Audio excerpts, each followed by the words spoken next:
Mesdames et messieurs, bonjour et bienvenue à cette mini-session de l'information. Le président de la République, Alassane Ouattara, adressera un message sur l'état de la nation devant les députés et sénateurs réunis en congrès mardi 18 juin 2024 à l'auditorium du Sofitel Hôtel Ivoire à Abidjan-Cocody, informe un communiqué de l'Assemblée nationale transmis à l'AIP. Il s'agira du 4e discours du président Alassane Ouattara sur l'état de la nation. Lors de son 3e discours prononcé le mardi 25 avril 2023 au Sofitel Abidjan Hôtel Ivoire, il avait affirmé que la recherche permanente de la paix va au-delà des frontières de la Côte d'Ivoire. Le chef de l'État avait instruit le ministre de l'Intérieur et de la Sécurité, Bagondo Diomandé, ainsi que son collègue de l'économie et des finances, Adama Coulibaly, de proposer une modification de la loi pour la prise en compte des groupes parlementaires du Sénat afin de bénéficier de ces fonds conformément à la Constitution. Les perspectives économiques pour l'ensemble de l'année 2024 sont prometteuses et présagent d'une croissance robuste pour 2024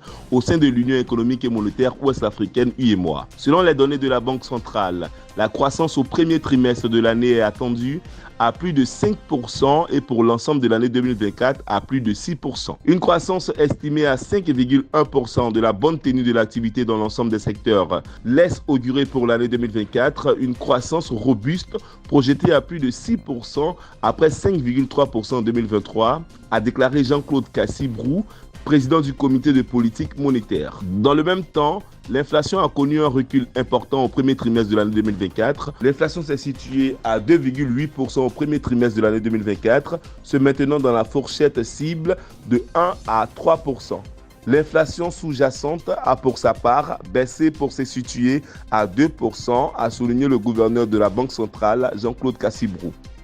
Par ailleurs, le président du comité de politique monétaire a aussi annoncé une amélioration de la situation des comptes extérieurs de la BCEAO. Nous avons bénéficié de l'évolution favorable des termes de l'échange, particulièrement de la baisse des cours des produits énergétiques importés, de la hausse des prix de nos principales matières premières exportées, à savoir l'or, le cacao, le coton et les caoutchoucs, a fait savoir le gouverneur.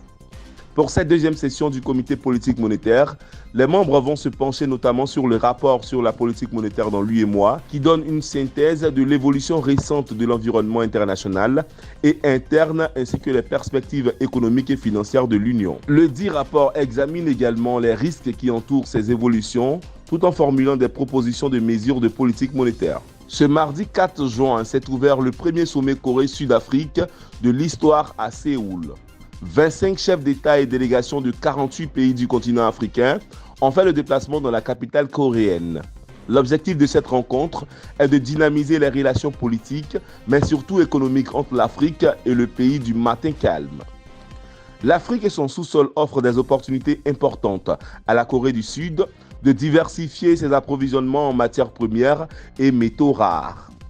Les minerais sont vitaux pour le développement des industries de haute technologie et de semi-conducteurs coréens qui font le fleuron de l'économie du pays. Le président Yoon Suk-yeol a d'ailleurs fixé dans son discours comme priorité l'augmentation de la coopération dans ce domaine. En contrepartie, la Corée du Sud permettrait un transfert de compétences et des facilités dans le domaine des technologies de pointe, de l'agriculture, mais aussi dans le domaine de l'énergie et les infrastructures. Pour formaliser les échanges et fixer les contours de ce partenariat global entre ces deux parties, un communiqué conjoint sera signé avec Mohamed Ghazouani, le président mauritanien, qui co-préside le sommet en tant que président en exercice de l'Union africaine. La République de Corée est la 4e économie d'Asie.